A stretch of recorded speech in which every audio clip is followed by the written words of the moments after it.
ఇండస్ట్రీలో మీరు 'జబర్దస్త్' పరంగా చాలామంది ఫ్రెండ్స్ గురించి చెప్పారు.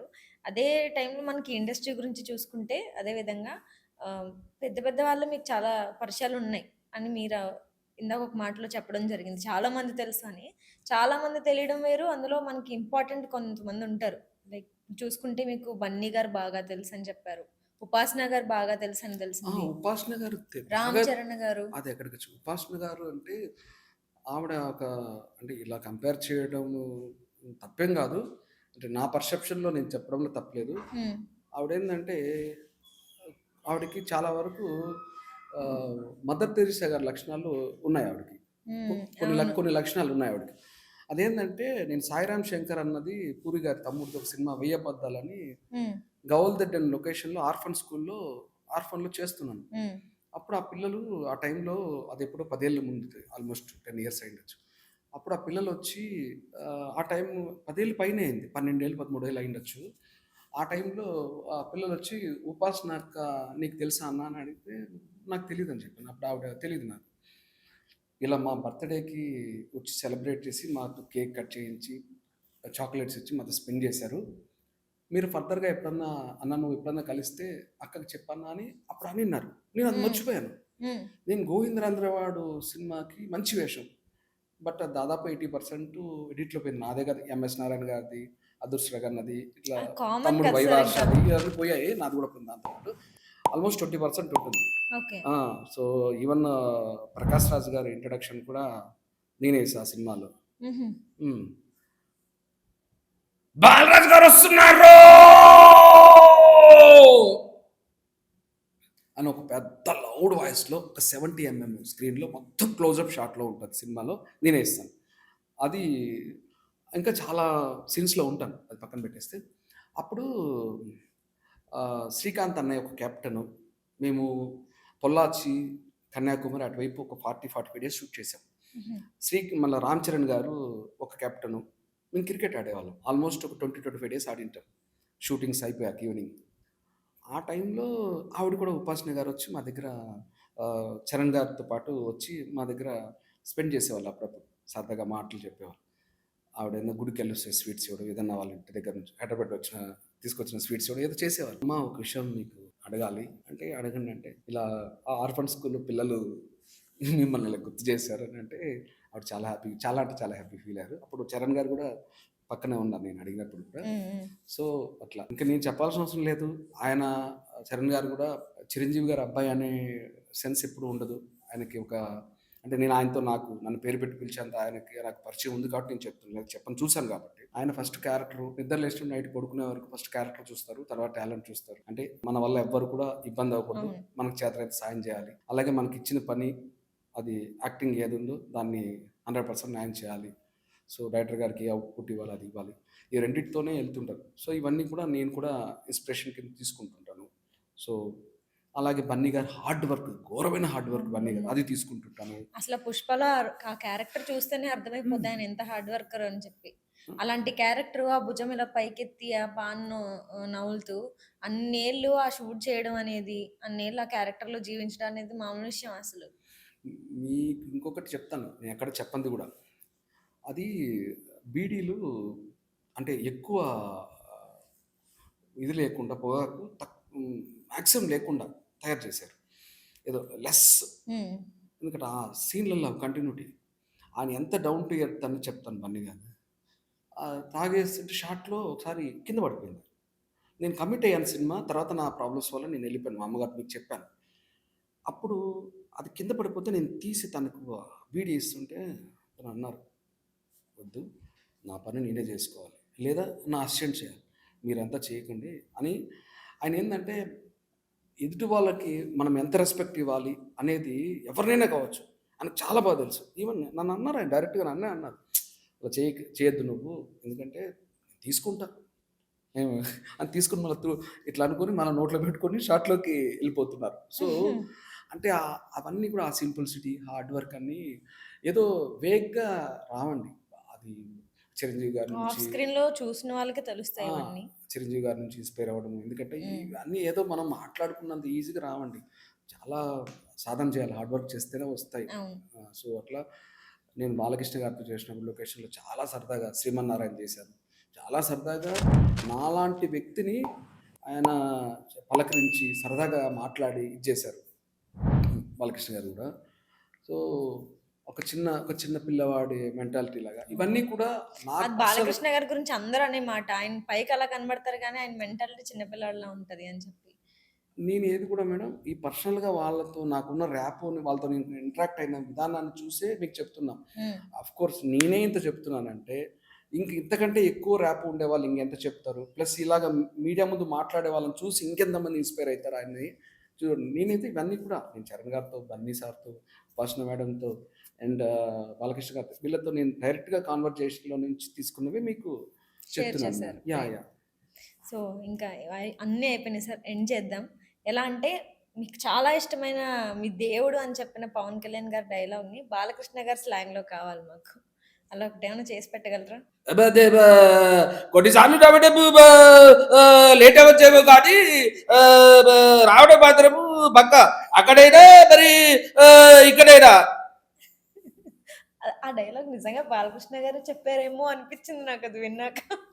చూడప్ప సిద్ధప్ప సింహపు గడ్డం గీసుకుంటుంది నేను గీసుకోను మీదంతా సేమ్ టు సేమ్ ఎటు పచ్చు మనదైతే ఆ కిక్కే వేరేప్ప. అమ్మో! పవన్ కళ్యాణ్ గారు కనుక ఖచ్చితంగా ఈ డైలాగ్ వింటే ఆయనే కన్‌ఫ్యూజ్ అవుతారు. నేను చెప్పిన డైలాగ్ కదా ఇది బాలకృష్ణనే ఎప్పుడు చెప్పారు అని. అలా చెప్పారు మీరు. అరే అంతేకాదు మరి మానస నా సోదరి సమానురాలు ఆ, ఖచ్చితంగా నేను తమ్ముడు కళ్యాణ్తో కాంబినేషన్ కుదిరితే నేను సినిమా చేయడానికి కూడా నేను ముందుంటా.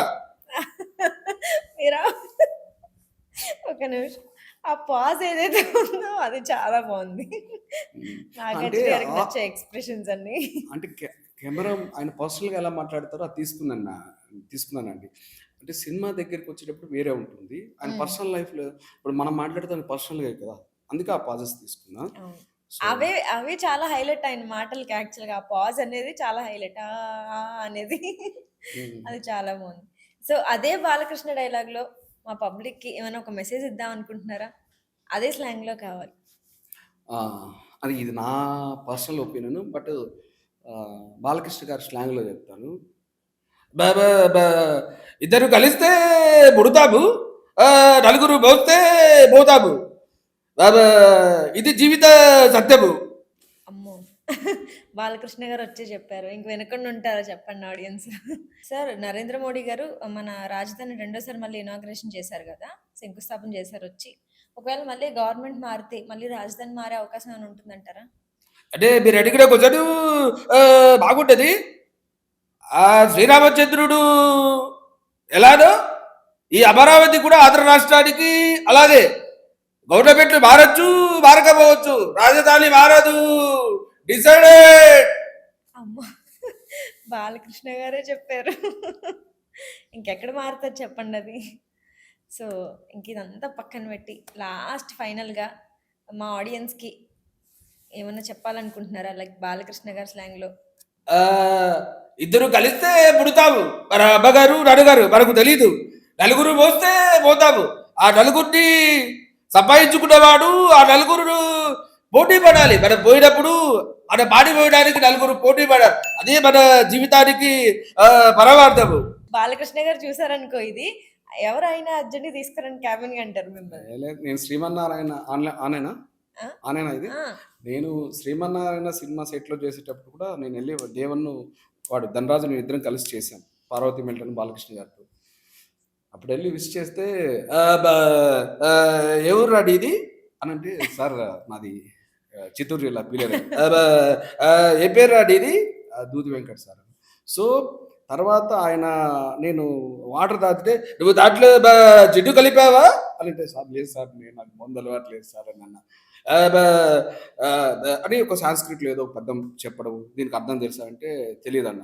తెలియదంటే అప్పుడు పార్వతి మెల్టన్ ఆవిడ పక్కన నుండి వచ్చి అడిగారు what what what he said ఇవారు ఏంటో లుక్ లైక్ ఇవారు నువ్వు పెద్ద హీరోని అయిపోతున్నావు అని అంటున్నారు. ఏదో ఏదో మొత్తానికి ఆయన చాలా జోయల్గా సరదాగా అంటే నా స్థాయి ఆఫ్టర్ ఆల్ అనే విషయం ఆయన దగ్గర నాకు తెలుసు. ధనరాజు స్థాయి కూడా చిన్నదని తెలుసు. కానీ ఆయన స్థాయిలో అయన్నీ చూడడం చాలా ఫ్రెండ్లీగా ఉండేవాళ్ళు. ఈవెన్ దో ఎళ్ళేటప్పుడు కూడా మాకు ఆయన షేక్ హ్యాండ్ ఇచ్చి ఓకేరా మరి బాయ్ కలుద్దాము నెక్స్ట్ సినిమాలో అని ఇలా చెప్పి మరీ వెళ్తుంటారు. అరే చిన్న ఆర్టిస్టు ఆళ్ళతో మనం అంత ఉండాలి జోవియల్‌గా, ఫ్రెండ్లీగా అట్లాంటివేమి ఉండవు ఆయనకి. ఎవరైనా సరే ఫస్ట్ ఆఫ్ ఆల్ మనిషి అంతే. అంతకు ఎవరో తెలియనోళ్ళు ఏదో బాలకృష్ణ గారంటే కొట్టేస్తారు, తిట్టేస్తారు. అవన్నీ నథింగ్. ఎందుకంటే ఆయన ఫ్యాన్స్ ఆయన్ని ఎంతలా ఓన్ చేసుకున్నారంటే, మా అన్న, మా బాబాయ్, మా మామ ఇక ఏదన్నా కావచ్చు రిలేషన్ అలా ఓన్ చేసేసుకుంటారు ఆయన్ని ఘోరంగా. తిట్టారు, కొట్టారని ఎవరో ఇంకా వాళ్ళ గురించి మనకు అనవసరం గాని ఏదో ఆ నెగెటివ్ మాట్లాడుకుంటారు గానీ, బాలకృష్ణ గారు షేక్ హ్యాండ్ ఇచ్చి బాలకృష్ణ గారి స్పర్శ అలా వస్తే పులకరించిపోతారు. అది. సో, చాలా బాగుంది సార్ మీతో మాట్లాడడం. ఇంతసేపు అసలు ఎలా గడిచిపోయిందో కూడా తెలియట్లేదు. మీ లైఫ్‌కి సంబంధించి కావచ్చు, ఇండస్ట్రీకి సంబంధించి కావచ్చు, మీ ఎక్స్‌పీరియన్సెస్ కావచ్చు, లెసన్స్ కావచ్చు, చాలా విషయాలు మాతో షేర్ చేసుకున్నారు. చాలా నేర్పించారు. ఆహ్, చాలా బాగుంది యాక్చువల్‌గా మాట్లాడడం. ఇన్ని డైలాగ్స్ విన్నా. ఇంతమంది హీరోలు ఇక్కడే కూర్చున్నట్టుంది మాకు. మెయిన్ బాలకృష్ణ గారు. చాలా మంచిగా అనిపించింది మాకు మీతో మాట్లాడడం. Thank you so much sir. మా స్టూడియోకొచ్చి మా కోసం టైమ్ స్పెండ్ చేసి ఇంతసేపు మాకు మీ లైఫ్ ఎక్స్‌పీరియన్సెస్ అన్ని షేర్ చేసుకున్నందుకు thank you so much. Social post చూస్తున్న ప్రేక్షకులకు మానస యాంకరింగ్‌కి మీరందరూ కూడా బాగా లైక్స్ కొట్టి, కామెంట్స్ పెట్టి మరి షేర్ చేస్తారని కూడా మీ నందమూరి బాలకృష్ణ కోరుకుంటున్నాడు. నందమూరి బాలకృష్ణ గారు చెప్పాక కూడా ఎవరైనా లైక్, షేర్, కామెంట్ చేయకపోతే ఖచ్చితంగా ఆయన మిమ్మల్ని ఈసారి కొడతారు. సో, అందరూ తప్పకుండా like, share, comment please. Sir ఇప్పుడు నేనున్నాను. నన్ను మీ ఊర్లో ఒక అమ్మాయిని అబ్బాయిలు ఎలా ఏడిపిస్తారన్నది మీ స్లాంగ్‌లో చేసి చూపించండి. సర్లే కానీ ఏంది నువ్వు భలే యాంకరింగ్ చేస్తున్నావు యాక్టింగ్ కూడా చేస్తావు ఏంది సినిమాలలో నీ పాసుకోలా మానస ఇప్పుడు చిత్తూరు జిల్లాలో పీలూరులో ఇటు నీ మాదిరిగా ఈ గుట్టలు ఏంది అది ప్యాంటు అదేంది టీ షర్ట్ అట్ట వేసుకొని కూర్చున్నారు అనుకో ఏంది భలే డోవులు కొడుతుంది స్టైల్ కొడుతుంది ఏంది ఈ హైదరాబాద్ నుంచి వచ్చినావు అనేసి భలే డోవులు కొడుతున్నావు అంతకుముందు సీముడి తీసుకుంటా ఏమన్నా తిరిగినావు మా ఢిల్లీది ఏందా మానస నువ్వు అడాన్న సోషల్ పోస్ట్లో యాంకర్గా చేసేస్తే మర్చిపోతామా నువ్వు చిన్నప్పుడు చేసినవన్నీ అప్పట్లో ఏందిలే ఏడు మా సీముడు చీతుకుంటా అయినా మా ముందు తిరిగినావు నువ్వా అట్నా నువ్వు దుడ్లు కూడా బాగానే సంపాదించుంటావులే ఇప్పుడు బాగానే నీకు బాగానే గుర్తుపట్టేసినారంట నీకు అవి ఫోటోలు సెల్ఫీలు దిగుతాన్నారంట కదా మాకు అన్నీ తెలుసులే నువ్వు నీ వాళ్ళు అందరికి ఫోన్ చేసి చెప్పట్లేదా ఏంది